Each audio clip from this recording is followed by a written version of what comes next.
We here at the Sports History Network proudly partner with 26 podcasts, all revolving around the history of sports. But did you know that many of our hosts were sports history authors way before they started their shows? It's true. We've got Joe Ziemba, host of When Football Was Football, Joe Zagurski, host of Pro Football in the 1970s, Mark Morthier, host of Yesterday's Sports, Tommy Phillips, host of Lombardi Memories, and Scott Adamson, co-host of From the 55-Yard Line. All these authors have many books for you to choose from. To check them out, go to our website at sportshistorynetwork.com/sportshistorybooks. Pick up your copy today. Soundtrack provided by Kevin MacLeod of filmmusic.io. This is Jeremy McFarland. I'd like to welcome you back to another episode of Football is Family. Today I want to talk about a team that if you grew up in the 80s and the 90s, like I did, you probably will automatically think of a few things when I mention the name Chicago Bears. You will know the answer to this question: who would win in a fight between Godzilla and Dicka? The answer, of course, is Dicka. Thank you to the Superfans for letting me know that and making that clear. You probably would know what the Super Bowl Shuffle was. You would know that the 85 Bears probably had the best defense, and Walter Payton was probably the greatest running back of all time. And finally, you would know that Mike Ditka had the greatest 80s mustache ever. The only one closest would be Tom Selleck. Obviously, there is more to the Chicago Bears than the 1980s, but one could argue that the 1980s marked the high water mark of the Chicago Bears, especially since the merger of the AFL and the NFL in the 1970 season. The history of the Chicago Bears is a very long one. Originally founded in 1919 and 1920 as the Decatur Staleys, named after the A.E. Staley Food Starch Company, the Bears/Staleys are the second oldest NFL team currently playing. The Cardinals are the oldest. Because of the age of the team and the success that the team has had over the years, they boast 35 NFL Hall of Famers, 9 total championships, 1 Super Bowl and 8 championships before the Super Bowl era, and 2 NFC championships. In 1993, the Bears played their 1,000th game, which is an amazing testament to the success of this team and the love of their fans. In 1920, the Staleys made one of their greatest moves in hiring a man named George Halas to run the team. In 1921, Halas moved the team to the city of Chicago and won a championship. And in 1922, changed the name of the Staleys to the Bears. For nearly 50 years, the Bears played their games in Wrigley Field, the home field of the Chicago Cubs. And the Bears changed their name from the Staleys to the Bears to reflect the baseball team that they were sharing their stadium with. In 1925, Halas made a big splash in the NFL pool when he signed the Great Red Grange for $100,000. This move made the NFL a legit business. Up until this point, the NFL was viewed almost as a joke, a second-rate sports team or league. The signing of Grange made playing for the NFL desirable for many college players and made fans want to come out and see the games live. The most remembered team in the history of the Chicago Bears has to be the 85 Bears. Their defense set the bar high for other defenses in the future. Buddy Ryan brought his 46 defense, named after the jersey number of Bob Plank, to Chicago. This 46 defense brought 8 men in the tackle box and put 6 men on the line of scrimmage. Their defense was amazing that year, and it helped the Bears win the Super Bowl. And what was neat about this is if you watch the end of this game, you'll see both Mike Ditka and Buddy Ryan being carried off the field to celebrate the Super Bowl victory. Another great moment in the Chicago Bears history happened in 1988 during the playoffs when they played the Philadelphia Eagles in what became known as the Fog Bowl. Halfway through the game, a massive fog came into the stadium, making it almost impossible to see what was happening on the field. I remember watching this game. It was a little bit creepy and very eerie. It was certainly a moment to be remembered and talked about even nearly 30 years later, or over 30 years later. The Bears also took part in the first American Bowl in London in 1986. Obviously, being one of the older teams in the NFL, the Bears have an impressive win-loss record. Their record in the regular season before 2020 was 10-1-2 as the Decatur Staleys, 9-1-1 as the Chicago Staleys, and 742, 581, and 39 as the Chicago Bears, along with a 17-19 record in the postseason. On a personal note, I own one Chicago Bears jersey. It is number 6 Jay Cutler jersey. Next to John Elway, Jay Cutler is my favorite player. Say what you want to about Jay. I like him, and I think he's probably the best quarterback the Bears have had in years. I hope you enjoyed this interview with my friend Ray, who is a lifelong Bears fan. If you would like to come on to this podcast, please reach out to me on Twitter at Jeremy_McFarland or join us on the new Facebook page, Football is Family. Also come by on the Sports History Network webpage to see all the amazing shows that we have to offer you. Thank you, and remember that football is family. And we're back to Football is Family, and I'd like to let my friend here introduce himself and the team that we're going to be talking about today. Go ahead. Hi, I'm Ray from Chicagoland, and we're going to be talking about the Bears, my favorite team. So now, you introduced the Bears, but Ray, you know that's not how you introduce the Chicago Bears. It's the Bears. The Bears, yes, of course. Yeah, who wins in a fight, Ditka or Godzilla? Oh, that's a tough one. I will say Ditka with the stash. He has to have the 85 stash because that was the key epitome for that team and the manager that he was. I tell you what, I was told, and I don't remember who said this, but I was told that Ditka had a face like a fist. Yes, I'm sure it was. I mean, and of course he was also a football player, so he was able to make sure that everything was tough. Because again, he was getting hit a lot. So now that is probably. Would you say that he is the most well-known Chicago Bear of all time, next to George Halas? No, I will say it'll be Walter Payton. It would be Walter Payton. Now, who would be your favorite Bears? I would say probably Brian Urlacher, just because he was so tough and he was able to kind of play along with just so many teams, and he kept doing what he needed to do. And obviously, he's in the Hall of Fame, so he did a great job through and through. I would say so. Now let me ask you a question. What are some of your earliest memories of the Chicago Bears? So I think it was 2003, the Bears played in Soldier Field for so many years, and they were renovating it, and so they needed to find a place to play their home games when they're renovating it, because it was a full-blown change of when they were changing it, so they couldn't like stop during mid-season or during the season. So they played in University of Illinois in Champaign-Urbana, which is about 2.5-3 hour drive from Chicago. And they played about 1 or 2 regular seasons there. I just remember kind of hearing those stories of that. Other than that, it was probably 2006, the Super Bowl run. Now, that run, if I remember correctly, had 2 very notable players for the Bears. Number 1, Rex Grossman, and number 2, Devin Hester. And two notable people for 2 different reasons. And the funny thing is, with the two teams that make it to the Super Bowl, the 2 Chicago teams that make it to the Super Bowl, it wasn't about the quarterback. It was never about the quarterback. Rex Grossman was average at his best. And McMahon, he was also average at best. He wasn't the throw the ball until your arm falls off. He was more or less give it to Walter Payton or give it to somebody, and then the defense will take over if we don't score.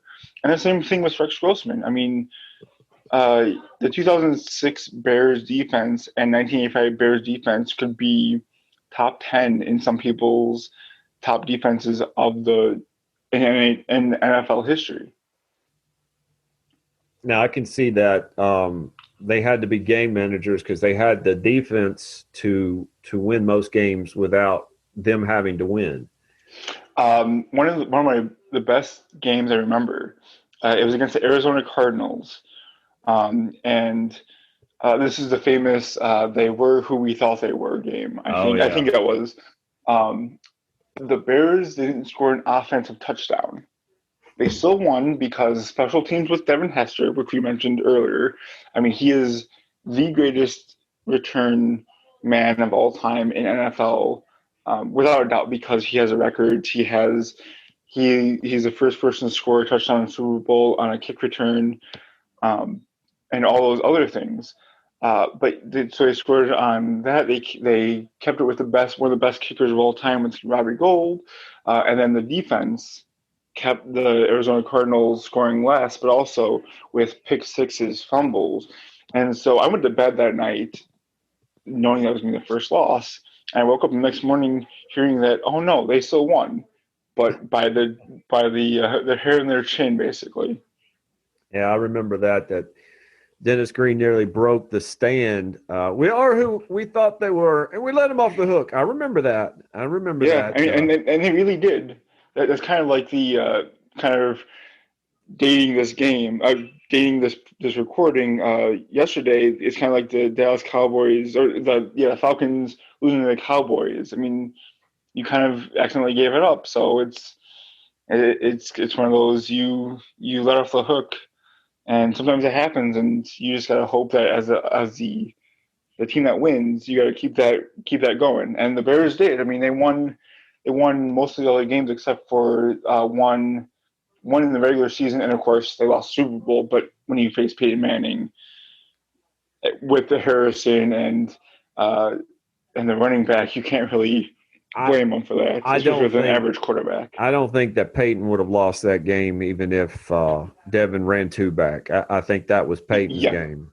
It was, and most Bears fans now get that. They get this, like, no, it was one of those kind of destined to happen games. It was destined to happen for Peyton Manning once he beat Tom Brady finally. He gets his chance, and he's not gonna say no to that. So that's kind of what happened, and it's unfortunate that was against the Bears. But again, it was still a good game up until like the last quarter when you kind of figured out, oh no, this game's gone. It's done. Yeah. Oh well. All right. I got down here in Tennessee. We don't really have a long NFL history, but we're developing one, and yes. You'll find number 9 around here, number 27 around here. I'm imagining up in the Chicago area, number 34 is all over the place. Yes, 34, 54, and 23. So 34 is Walter Payton, for those that don't know. 54 is Brian Urlacher, and 23 is Devin Hester. Those are the three main ones you'll find, and there's sporadic ones of when a good player kind of comes around. Nowadays, unfortunately for the Bears, there's not really too many people out there that would wear a Trubisky one or wear a. I'm kind of trying to figure out or a Mac. Mac would be the best one nowadays, 52. But again, it would be 34, 23, and 54 guaranteed. Now, I want to tell you this, Ray. I have a number 6 Bears jersey. I actually own a Jay Cutler Bears jersey.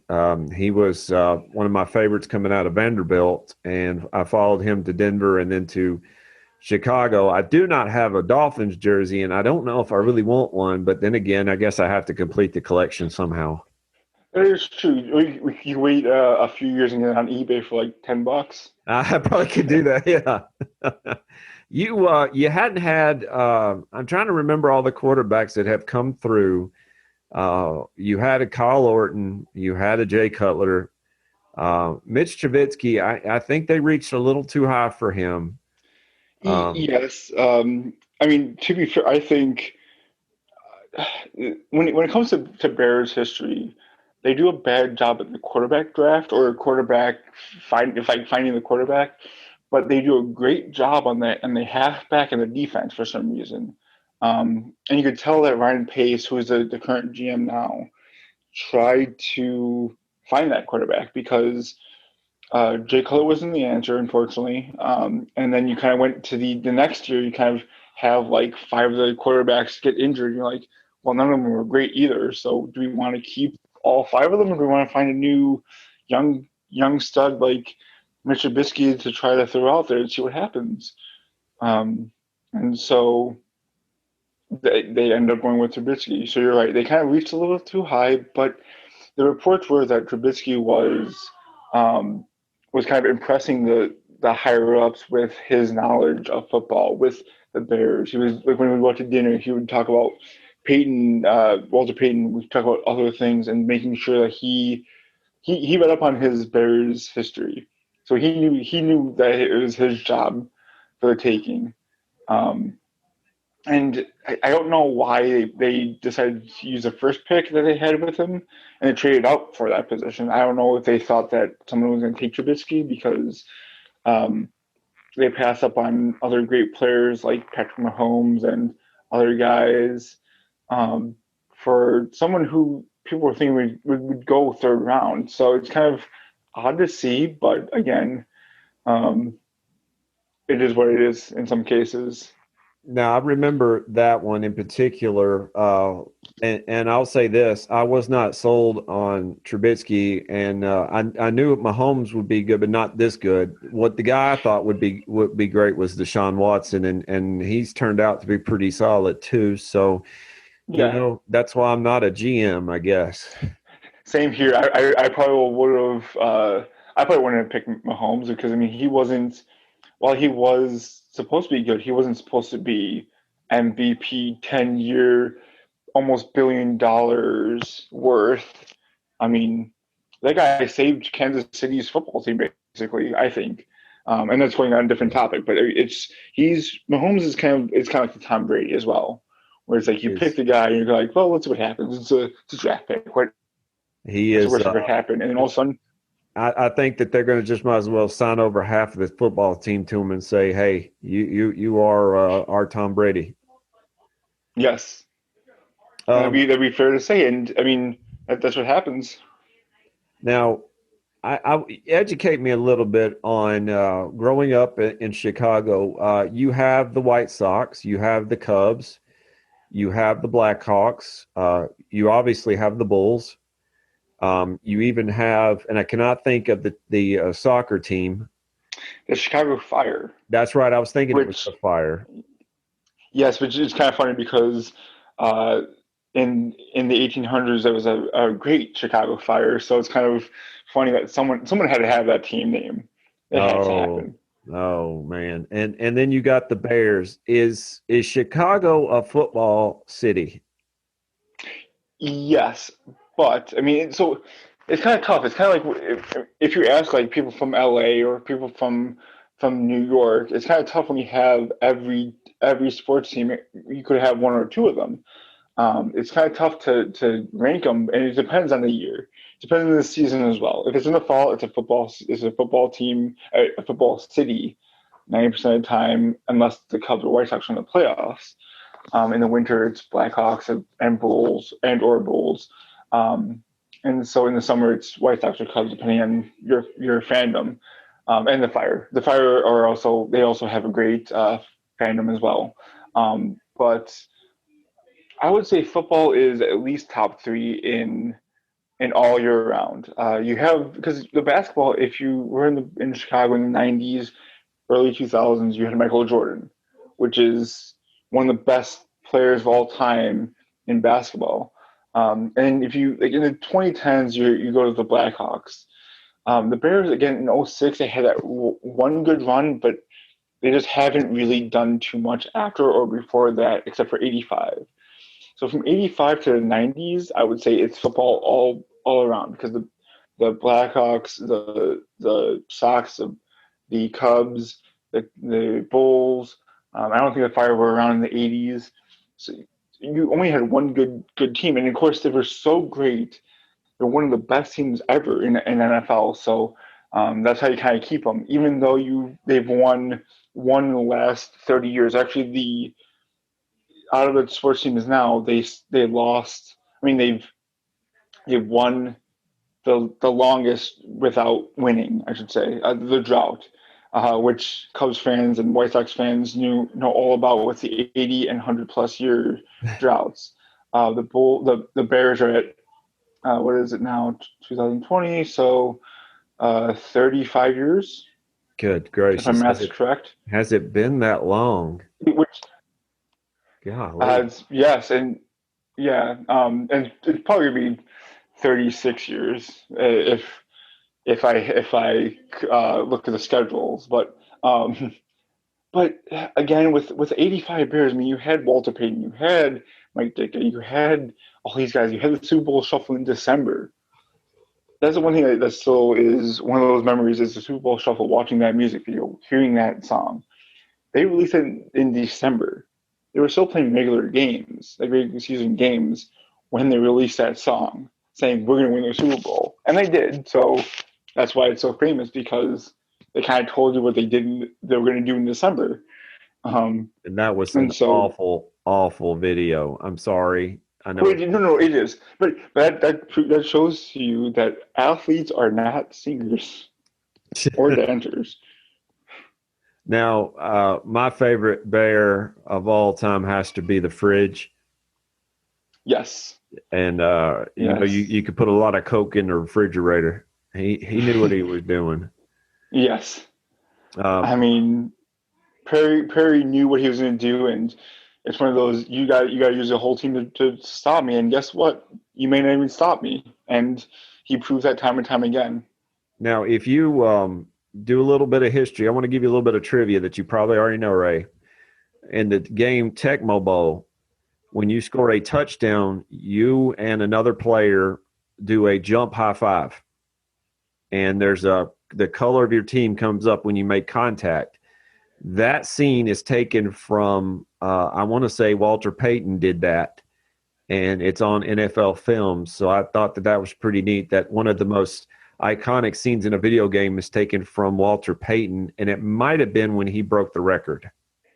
Yeah, I mean, probably because, again, that one was, I mean, that was kind of the greatness of that, because he broke it, and unfortunately with Walter Payton, his sudden death and his sudden all that stuff. That's why kind of Walter Payton is like is on the Mount Rushmore of Chicago sports. One, because he was a great player. I mean, he broke the record. Emmitt Smith broke it a few years later, and that's good for Emmitt Smith. But he still broke it, and he was a team player, and he was great all around, and he was a great person as well. I mean, it's always, we hear stories of things that he's done when he was alive, and things he did before that, and teaching his two kids who are still in Chicago media. They his son is a analyst for one of the Chicago sports networks, and his daughter works for the local Fox network up here. And so that whole family is kind of the lore of Walter Payton. But again, I mean, he was a great player. There's no doubt about that. And so it's kind of cool that Tecmo Bowl realized the greatness. Now, Ray, if I have to ask you, and I ask everybody this, I want to know, what makes football family to you? What makes it special to you? So one of the best memories that I love every year, that may be affected this year in 2020, is like Thanksgiving or Christmas. No matter what teams are playing, you can watch football. You may have just like one team and you just root against the other team, but you could watch football all around, and that's what kind of brings the family together. Is that bonding of just watching the teams play, watching the players grow. If you do it from college to NFL, kind of like what you did with Jay Cutler, but also when it comes to the football team's chemistry, we hear about chemistry. Right. We know what he was going to do. We knew what they were going to do. The bonding, as you mentioned, the Super Bowl Shuffle was not the best film. It was a terrible song, terrible singing, all that stuff. But again, they were athletes. But they did it. They got together and said, "Let's do this." So there's chemistry beyond that team, and of course, it showed when they were just dominating everybody else. But also, again, when watching it, you get different generations watching it. I remember watching football with grandparents, with my parents, with my siblings. That's the 3 generations right there. And then now you add another generation with other kids in the family, that when the kids of the parents have kids. So it's kind of one of those things where it's a lifelong thing where people can just watch it, and as long as you kind of understand the rules, you know what's going on. And in most cases, if you're a Bears fan, you don't like the Packers. So if the Packers are playing, you root against them, no matter who it is. If it's the Bears, you root for the Bears, depending on where you are and what you're watching and where you're from. So that's what kind of makes it family to me, is the bonding that happens on the field, off the field, as an athlete, as a fan, as a family member. And even you could walk down the streets in Chicago, and if you're wearing a Bears jersey, someone else wears a Bears jersey, probably a high five in that interaction, or a fist bump, or a elbow nudge in 2020, but it will still happen.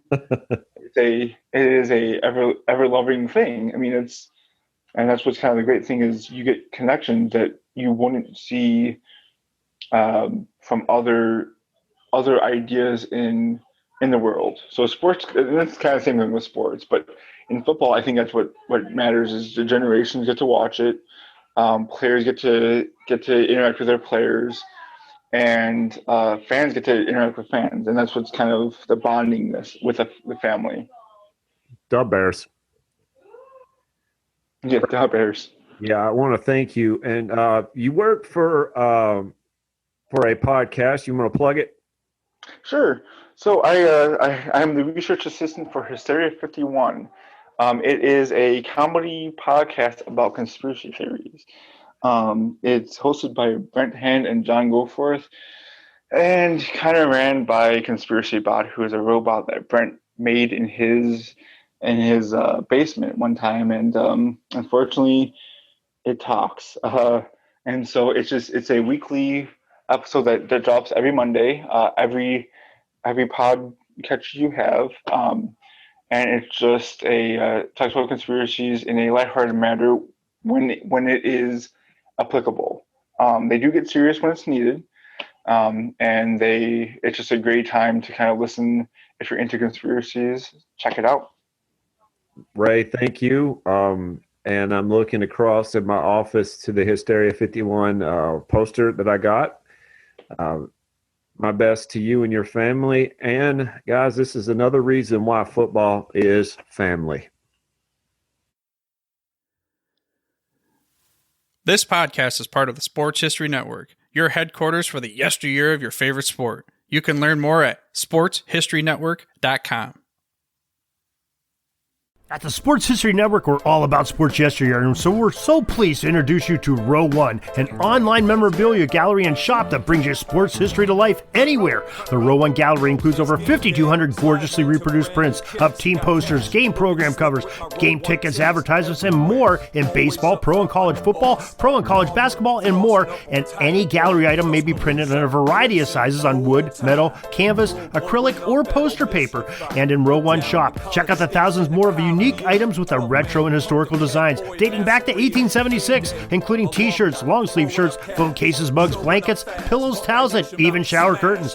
Go to sportshistorynetwork.com, ROW1, for access to the full Row One catalog and for gallery prints and gift items, plus get a 15% discount off all prints on the Row One Pictorum Gallery with coupon code SHN15. Follow the link on the show notes.